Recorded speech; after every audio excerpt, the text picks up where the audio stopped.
Hola, muy buen día para todos y bienvenidos a Experiencias, este punto de encuentro con los artistas y los personajes del teatro metropolitano. Hoy con precisamente un personaje que creo que es el que más ha tocado el piano del teatro metropolitano, el personaje que lo cuida, quien está pendiente de su afinación y quien además es un gran luthier que ya tendremos oportunidad de escuchar su historia.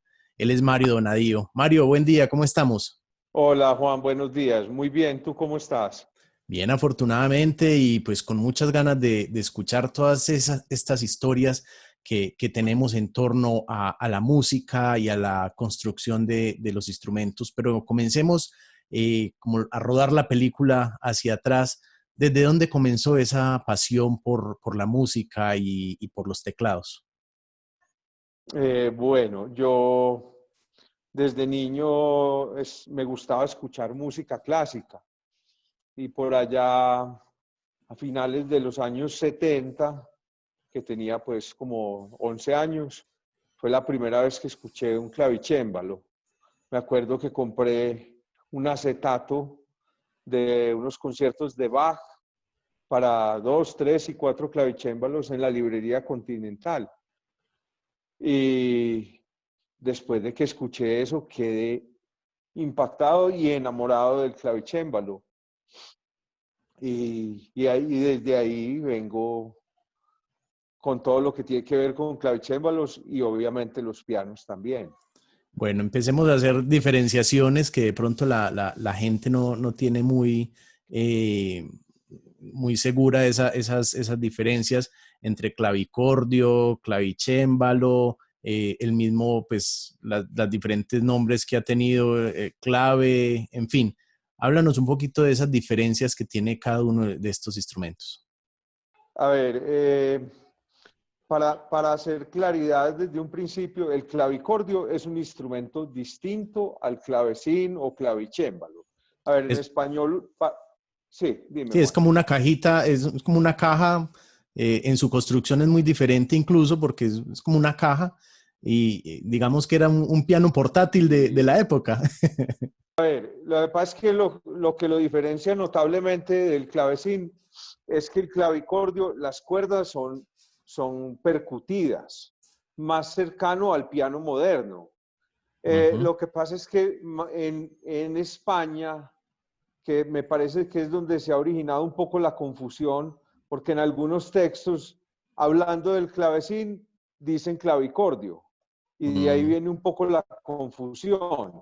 Pero entonces el clavicordio es un pequeño instrumento, como tú lo describiste, una pequeña caja, por lo general, o sea, por lo general no, siempre rectangular, no tiene un tamaño estándar, unos son más grandes, otros más pequeños, y el mecanismo por el cual funciona es que en la parte de atrás de la tecla hay una pequeña tangente de metal, por lo general de latón, o para que la gente lo identifique mejor, el bronce, o sea, ese metal amarillo que es muy maleable, y Ujú. esa tangente es la que golpea la cuerda y a su vez que golpea la cuerda y excita la cuerda para que suene, define la longitud de la cuerda.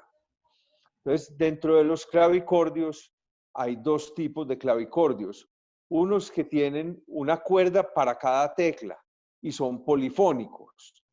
Y hay otros que que comparten cuerdas. Por ejemplo, la nota mi, fa y la nota si, do utilizan la misma cuerda.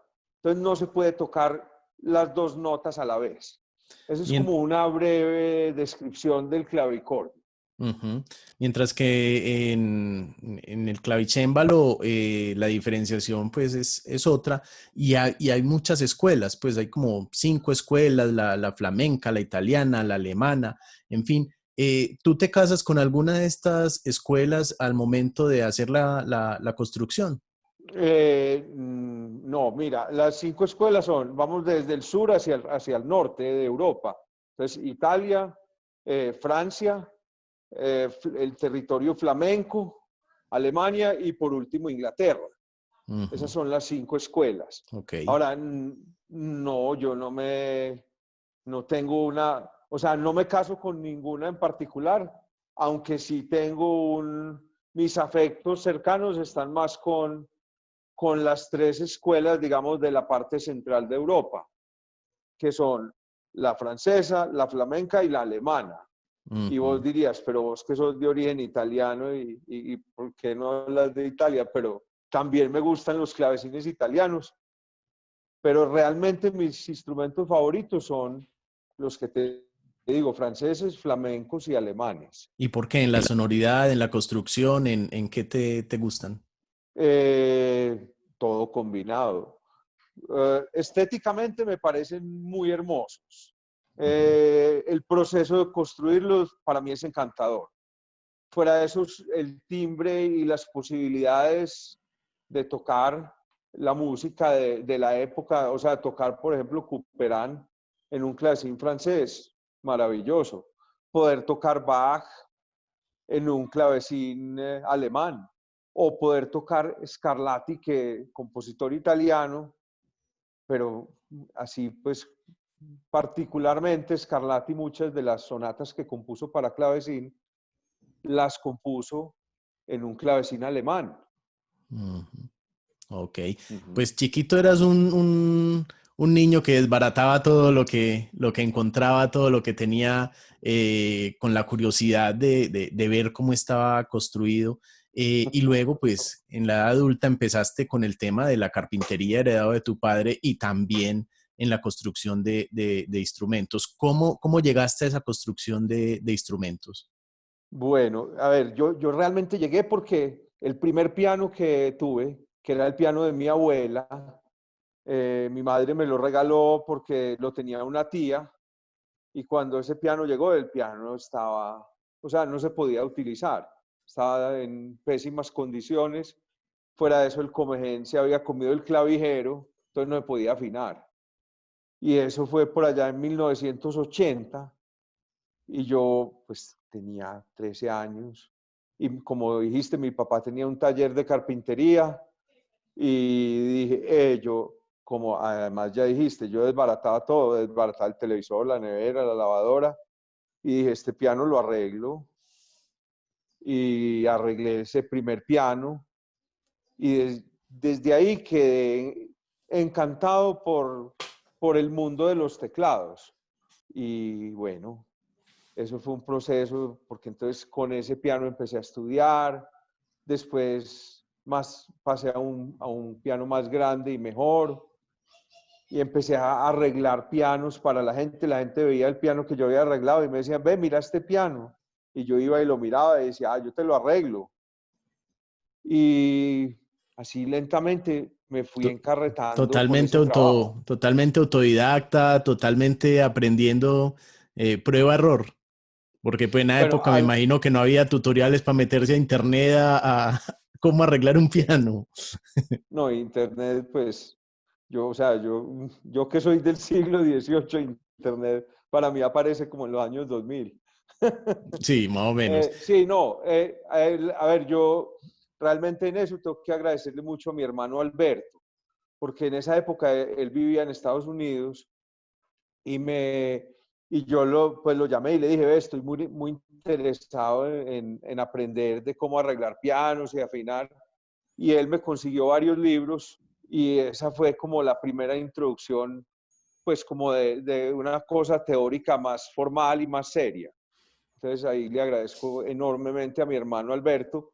Además que tengo una anécdota muy bonita, que él me llevó a Nueva York, a un sitio que se llamaba Ford Piano Supply, a comprar la primera llave y las primeras herramientas que yo tuve para afinar y arreglar pianos. Y cuando fuimos a ese almacén, el señor que nos atendió, que no olvido nunca su rostro, él se llamaba John Ford, pues me vio tan peladito y me dijo, usted va a empezar a trabajar con pianos, a arreglar y afinar. Y yo le dije, no, ya arreglé el primero y ya lo afiné. Y me dice, es un trabajo hermoso, y a donde vayas siempre vas a encontrar pianos para arreglar y para afinar.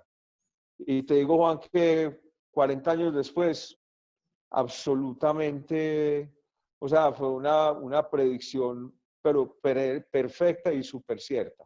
Ujú. Y allá en Estados Unidos también tuviste la oportunidad de estudiar el tema de ya de la carpintería un poco más en serio y de la lutería, ¿o no? Bueno, a ver, yo estudié piano, pues yo me gradué del colegio en el año 85, pero ya venía estudiando piano y música desde el 80. Y después estudié piano, me dediqué mucho a estudiar piano con la profesora Consuelo Mejía. Y Ujú. después dije, o sea, estaba como en un punto que no sabía como de qué hacer y sabía que había varias escuelas en Estados Unidos donde se podía estudiar una profesión que se llama Piano Technology, tecnología de pianos. Y yo, pues, habiendo visto varias opciones y teniendo unos familiares en Boston, escogí la escuela que había en Boston, que se llama North Bennett Street School. Y yo, pues, apliqué para ir a estudiar allá, me hicieron ir antes de empezar y me dieron una beca. Como vieron, pues que ya tenía un recorrido y todo, entonces de una me fui a estudiar a Boston y allá estudié tecnología de pianos. Ahora, Que- mientras estaba estudiando tecnología de pianos, o sea, yo siempre me han encantado los pianos, pero el amor y la pasión de mi vida siempre ha sido el clavecín. Y cuando estaba allá, me llevaron a un sitio, nos llevaron a todos los que estudiábamos tecnología de pianos a ver una fábrica de clavecines. Ahí yo llegué a ese sitio y me quedé allá. No, pues era De el Disney hecho, tuyo más o menos. total. De hecho, allá terminé trabajando casi 9 años de mi vida. Y Ok. pues Marta también trabajó conmigo allá, Marta, mi esposa. Ok, ¿tú te has puesto a pensar por qué te quedaste o por qué tu alma es como del siglo XVIII? ¿Por qué esa sonoridad se te quedó tanto del siglo XVIII y del clavecín y de Bach y de todo ese sonido de esa época? Bueno, a ver, no, es que como te decía antes, me enamoré del sonido del clavicémbalo cuando lo escuché la primera vez. Y después seguí escuchándolo y pues no era tan fácil en esa época, iba a los almacenes de discos a comprar discos, acetatos, y de pronto alguien tenía uno y te lo prestaba y tú grababas un cassette y me enamoré del clavecín hasta el punto que dije, yo algún día tengo que construir este instrumento. Y la oportunidad surgió en el año 90, cuando como te decía, nos llevaron a conocer esa fábrica y yo inmediatamente le dije a la propietaria de la fábrica, la señora Diane Hubbard, que me encantaría trabajar ahí y ella, de hecho, yo ya había escrito una carta por correo pidiendo un catálogo de la fábrica. Y me acuerdo que cuando le mostré a mi papá un clavecín y le dije, papá, yo quiero tocar esto, y mi papá le decía a mi mamá, ese muchacho es raro. Bueno, y terminé trabajando allá, me acuerdo, es otra anécdota muy linda. Esa primera vez que fui a Harvard Harpsichord, yo le dije a la propietaria, a Diane, le dije, yo le escribí a usted una carta en el año 83 pidiendo un catálogo. Y ella fue y abrió un archivador y me dijo, ¿cuál es su apellido? Y yo le dije, Donadío. Y sacó un folder con D. Y eso fue en el año 90, que yo estaba allá. Y me saca la carta y me dice, ¿este es usted? Y yo le dije, ese soy yo. Mm, Y tremendo. nos hicimos muy buenos amigos. Y ella, pues, vio el interés mío y inmediatamente, o sea, esto fue como creo que fue en marzo del año 91. Ujú. Y ya venía las vacaciones de verano y yo le dije, yo quiero trabajar aquí. Y me dijo, ¿qué va a hacer en verano? Y yo le dije, no. Me dijo, lo recibimos y empecé a trabajar allá en Harvard Harpsichord. Bueno, Y Mario, después ¿y de cuál eso, es? Ah, bueno, dale, acaba. ahí, No, después de eso ahí me quedé por años. Bueno, ¿y cuál es el secreto en la construcción de un instrumento de estos? Pues me imagino que hay que arrancar por una materia prima como es la madera, ese cuidado, ese conocimiento, ya pasando pues a tus construcciones, ¿de dónde sale esa madera? ¿Qué cuidados tienes con esas maderas para empezar a construir tus instrumentos? Bueno, a ver, como desde niño mi papá siempre, él siempre había trabajado con madera, entonces yo siempre estuve expuesto a las máquinas, a los materiales, él conocía algo y entonces me enseñó como lo básico. Y después, donde estudié en Boston, pues como yo estudié tecnología de pianos, la reparación de los pianos están construidos en gran parte de madera.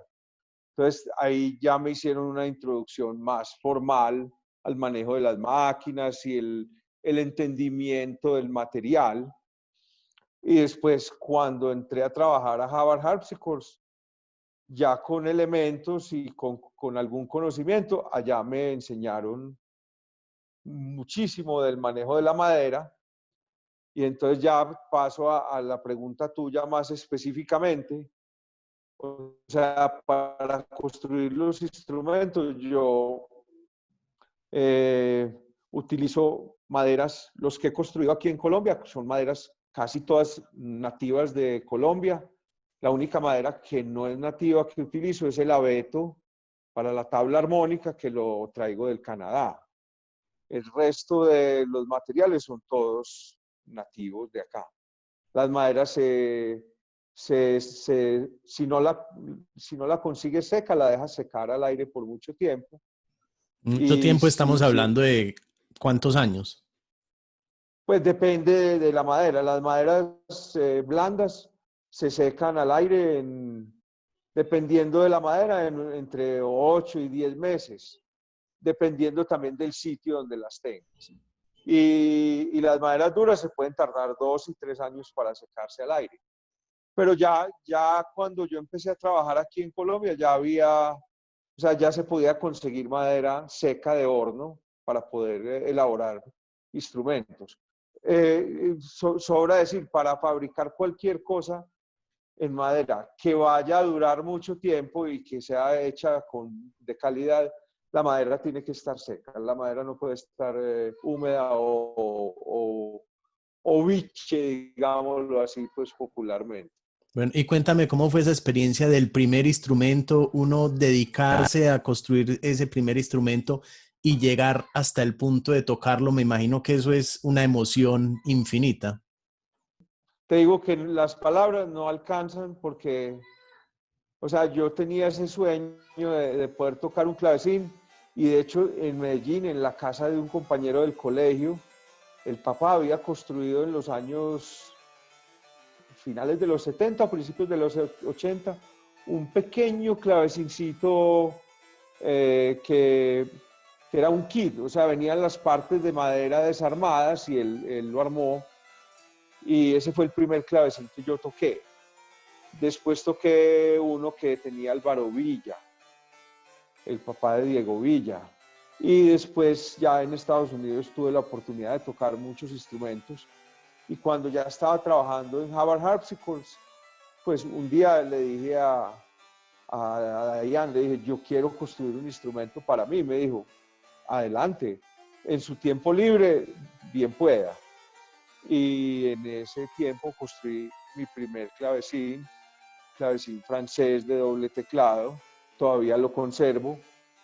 Y me acuerdo que pues, cuando lo terminé y ya pude tocar en él, tenía el sueño de muchos años de tocar el concierto italiano que lo había estudiado para piano, de tocarlo en el clavecín, una obra que escribió Bach en 1731 para un clavecín de doble teclado.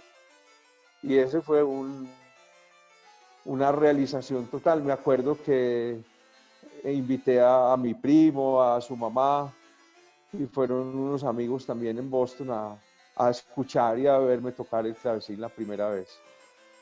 ¿Y cuánto se demoró esa construcción?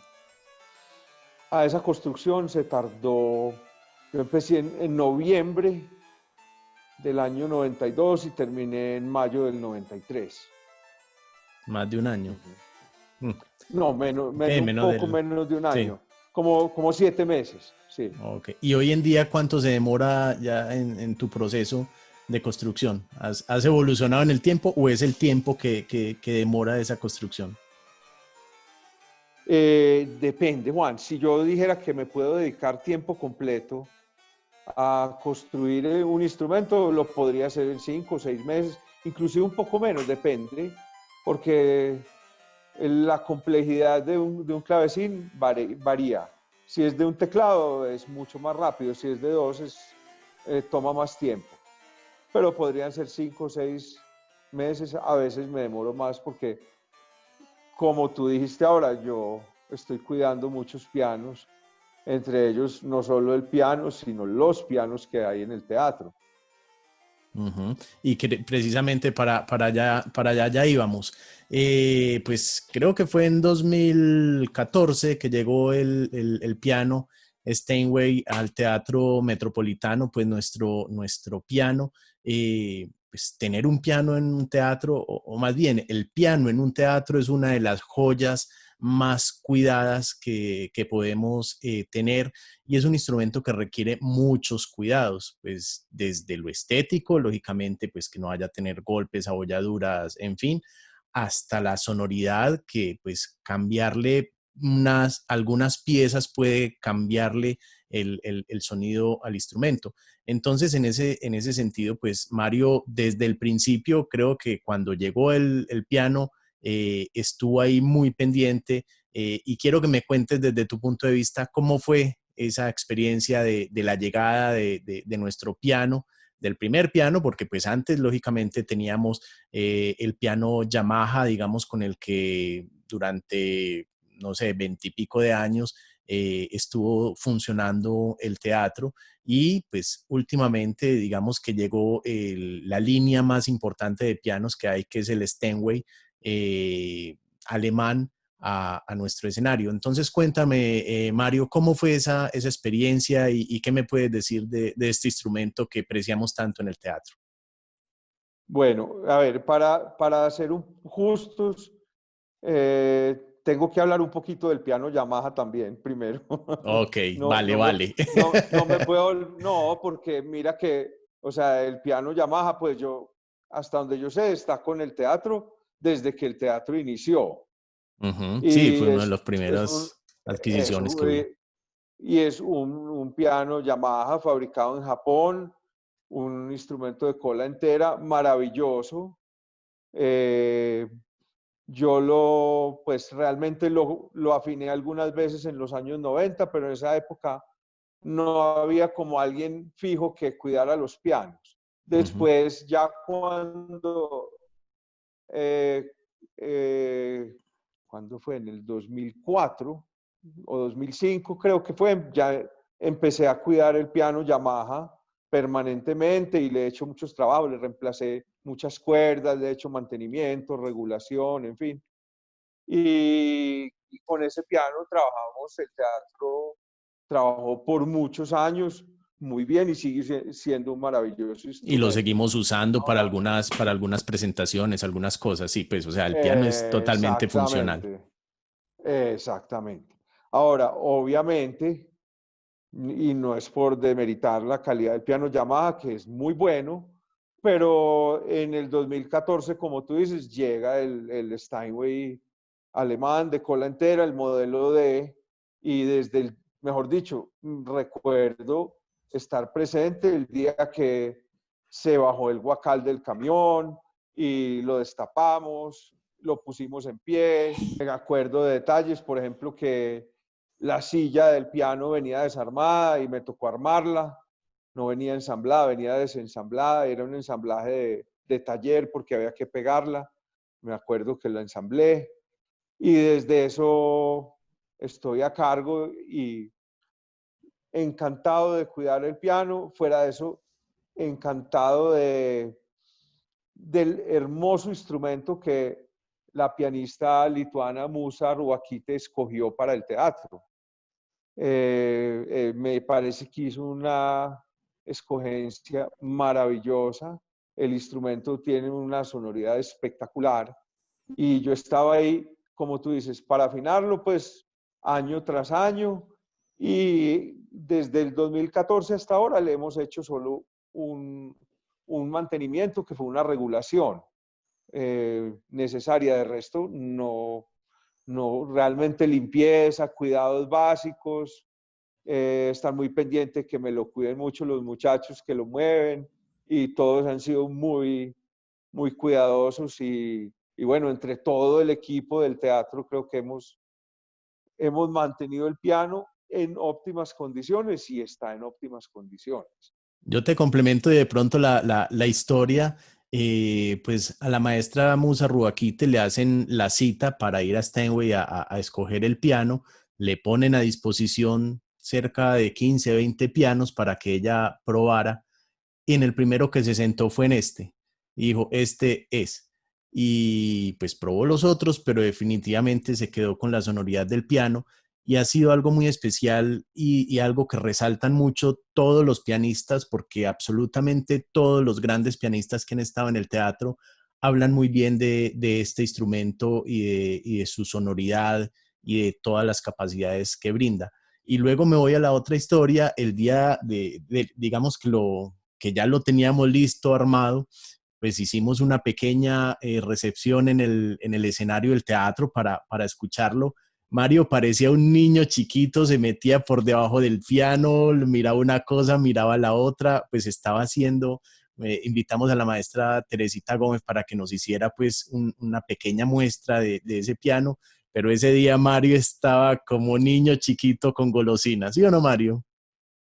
O sea, lo que significa para uno, pues para mí como músico, como técnico profesional de pianos, a ver ese momento, pues, de la llegada de un instrumento nuevo de esa categoría.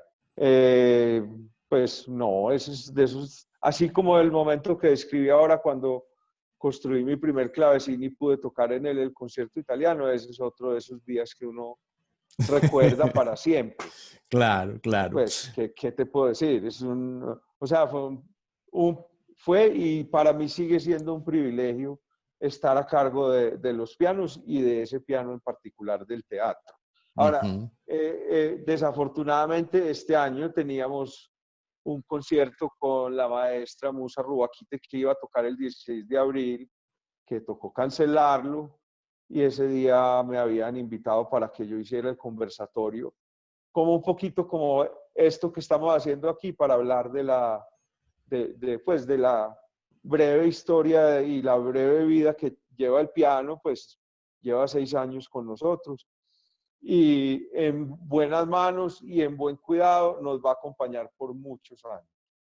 Bueno, Mario, y de todas esas experiencias y de todos esos pianistas en los que has estado, porque pues le cuento a las personas que no saben, antes de cada concierto, pues Mario es la persona que lo afina, en el intermedio Mario es la persona que le hace el retoque de afinación, por eso decía al principio que es la persona que más ha tocado el piano del teatro. Dentro de todo ese montón de artistas que han estado en el piano del Teatro Metropolitano, ¿qué concierto es el que más recuerdas o qué pianista es el que más recuerdas especialmente? Uy, no, ahí sí me la pusiste muy difícil, Juan, escoger uno en particular. Eh, no, hay muchos O conciertos ¿quiénes están en el llavero? ¿Qué conciertos están en el llavero? No, es que ni siquiera quiero, porque hay unos que, o sea, que por el repertorio y tal vez por la empatía que tuve con el pianista, se quedan más que otros, pero todos han sido momentos muy especiales para mí, pues porque yo hago, o sea, mi trabajo de afinar el piano le permite al pianista después regalarle a toda la audiencia un excelente concierto. Mira, recuerdo mucho dos pianistas ingleses que vinieron a tocar en el piano. Uno, Simon Mulligan, que tocó Mozart, y el otro, Peter Donohoe, que tocó las 20 miradas para el niño Jesús de Messiaen. Que un Mucho lo concierto, que recuerdo. es un concierto supremo. Exacto. Y mira, un repertorio que no es el de mis afectos mayores, pero muy interesante. Me acuerdo mucho porque en el intermedio, cuando salí a retocar el piano, Peter me preguntó en inglés, "Did you see Baby Jesus?" Y yo le contesté, "Nowhere."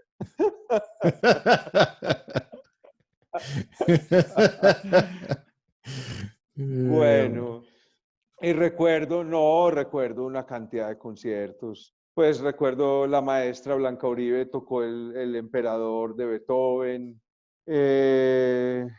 Recuerdo la serie inaugural del piano pues con los tres pianistas queridos de nuestra ciudad, o sea, la maestra Teresita, la maestra Blanca y el maestro Harold.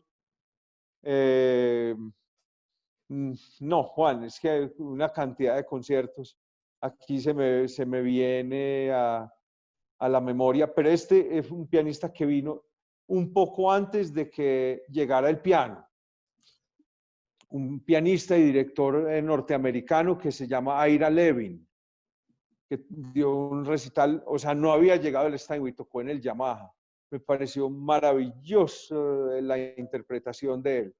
Tanto que es uno de los que más recuerdo porque yo no me quedé todo el concierto y él me dejó un CD de unas obras transcritas, orquestales transcritas para piano por él. Maravilloso, lo atesoro enormemente ese regalo.